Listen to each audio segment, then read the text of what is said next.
Shalom, selamat pagi ibu-ibu yang terkasih dalam nama Tuhan Yesus Kristus. Pagi hari ini saya akan menyampaikan renungan singkat yang saya ambil dari Amsal 8 ayat 32 sampai dengan 36. Dan sebagai nats pembimbing pada pagi hari ini yaitu Amsal 8 ayat 33. Sebelum kita melanjutkan renungan pagi ini, mari kita berdoa. Mari kita berdoa. Bapa kami yang ada di surga, di pagi hari ini anak-anak-Mu menghampiri tatamu yang kudus dengan membawa puji syukur dan terima kasih karena Engkau sudah menjaga istirahat malam kami, sehingga pada pagi hari ini Engkau masih izinkan untuk menikmati hari baru pemberian-Mu. Itu semua bukti bahwa Engkau mengasihi dan memberikan yang terbaik dalam kehidupan kami. Tuhan Yesus, sebentar kami akan mendengarkan sebagian kecil daripada firman-Mu. Kami percaya Tuhan, Engkau pasti akan menyiapkan hati kami, pikiran kami, perasaan kami, serta ucapan kami. Sehingga apa yang akan kami dengar, apakah yang kami ucapkan seturut dengan kehendak-Mu. Terima kasih Tuhan Yesus, amin. Ibu-ibu, tema renungan pagi ini saya beri judul, Berlaku bijak di segala situasi. Ibu-ibu yang terkasih, dalam menjalani kehidupan serta hari-hari yang sangat berat ini, mari kita sama-sama belajar berdoa seperti Raja Salomo. Yaitu dapat kita baca dari Mazmur 9 ayat 12, Ajarilah kami menghitung hari-hari kami sedemikian, sehingga kami memperoleh hati yang bijaksana. Ibu-ibu yang terkasih dalam Tuhan Yesus, orang yang memiliki hati yang bijaksana itu seperti apa? Ada 3 pokok jawaban pada pagi hari ini, yaitu jawaban pertama, orang yang memiliki hati yang bijaksana adalah orang yang mampu bersikap tepat di setiap keadaan dan situasi. Yang kedua, orang yang mampu merespon sikap hati yang benar di setiap peristiwa yang terjadi di dalam hidup.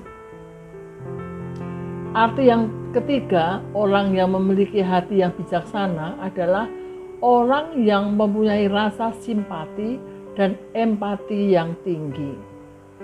Ada banyak contoh dalam kehidupan kita sehari-hari, salah satunya misalkan kita berkunjung ke saudara kita atau ke teman kita yang sedang sakit, berbaring sakit di rumah maupun di rumah sakit.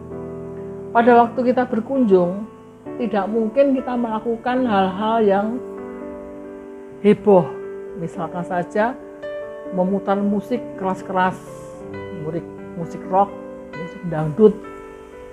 Tidak mungkin kita lakukan seperti itu. Kalau kita mempunyai hati yang bijaksana, pasti kita akan memutarkan musik-musik yang lembut, musik-musik yang memberi semangat, musik-musik yang syahdu, terutama musik-musik lagu-lagu gerejawi. Itu adalah salah satu contoh dalam kehidupan kita sehari-hari. Ibu-ibu yang terkasih dalam Yesus, sekarang bagaimana supaya kita memperoleh hati yang bijaksana? Bagaimana supaya kita memperoleh hati yang bijaksana? Itu dapat kita ambil di dalam bacaan kita pada pagi hari ini, yaitu di Amsal 8, 32 sampai dengan 33, serta di Amsal 9 ayat 10. Yang dapat saya rangkum menjadi 3, yaitu cara memperoleh hati yang bijaksana. Pertama, kita selalu dekat dengan Tuhan. Yang kedua, kita yang selalu takut akan Tuhan. Dan yang ketiga, kita yang selalu merenungkan serta melakukan firman Tuhan siang dan malam. Dekat dengan Tuhan, takut dengan Tuhan, melakukan dan merenungkan firman Tuhan siang dan malam. Itu adalah langkah kita untuk memperoleh hati yang bijaksana. Jadi, hati yang bijaksana atau hikmat yang sejati yang dari Tuhan hanya dapat kita peroleh apabila kita mempunyai hubungan yang mesra dengan Tuhan, hubungan yang baik dengan Tuhan. karena hanya Tuhanlah sumber hikmat dan kebijaksanaan itu. Sekali lagi, supaya kita mempunyai hati yang bijaksana atau hikmat yang sejati, kita harus mempunyai hubungan yang mesra dengan Tuhan, hubungan yang indah dengan Tuhan, karena hanya Tuhanlah sumber hikmat dan kebijaksanaan itu. Ibu-ibu yang terkasih dalam nama Tuhan Yesus, kebijaksanaan sejati tidak dapat kita peroleh hanya dengan kita banyak membaca buku-buku tentang ilmu pengetahuan, buku-buku tentang filsafat, buku-buku cerita fiktif, atau seringnya kita nonton televisi, terutama kaum ibu sukanya sinetron yang hit pada bulan-bulan ini, hari-hari ini adalah tokoh Andin dan Aldebaran. Tetapi kebijaksanaan sejati hanya kita peroleh ketika kita merenungkan firman Tuhan yang hidup siang dan malam. Kebijaksanaan sejati hanya dapat kita peroleh bila kita merenungkan firman Tuhan siang dan malam, terus-menerus. Ibu-ibu yang terkasih dalam Yesus Kristus, Raja Salomo adalah salah satu contoh cerita di Alkitab yang memiliki hati yang bijaksana atau hati yang luar biasa. Dapat kita baca nanti buat PR ibu-ibu di 1 Raja-Raja 4 ayat 29 sampai dengan 34. Salomo memperoleh hati yang bijaksana karena Salomo memiliki hubungan yang mesra dengan Tuhan. Karena Salomo memiliki hubungan yang indah dengan Tuhannya. Salomo selalu merenungkan firman Tuhan siang dan malam.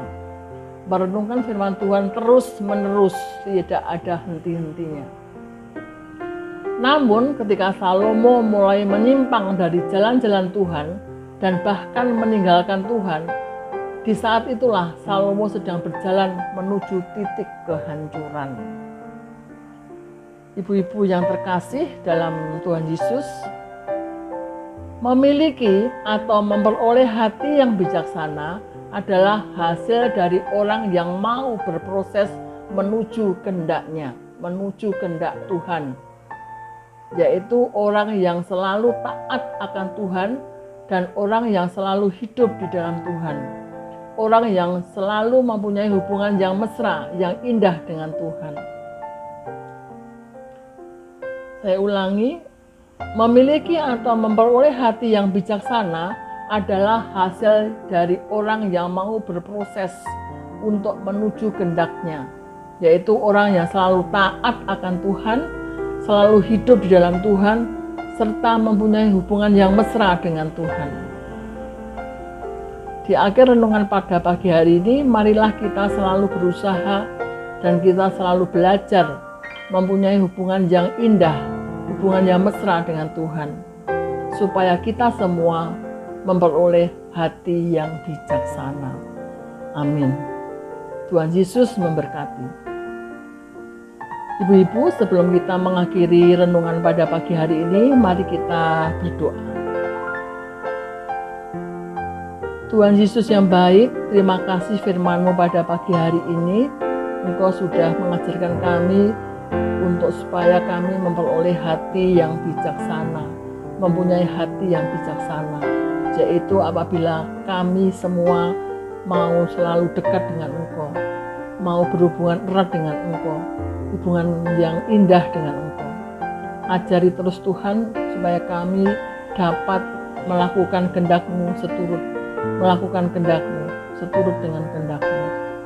Kami percaya Tuhan, tanpa campur tangan dan kasih setia-Mu dalam kehidupan kami sehari-hari, kami sebagai manusia tidak patut untuk menerima kasih-Mu.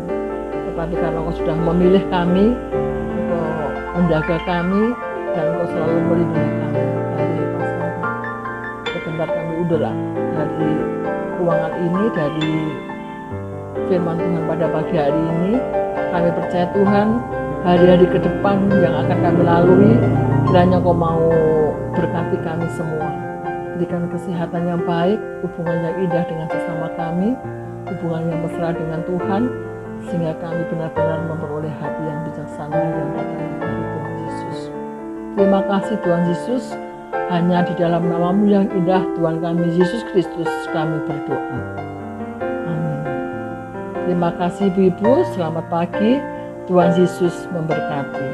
Amin.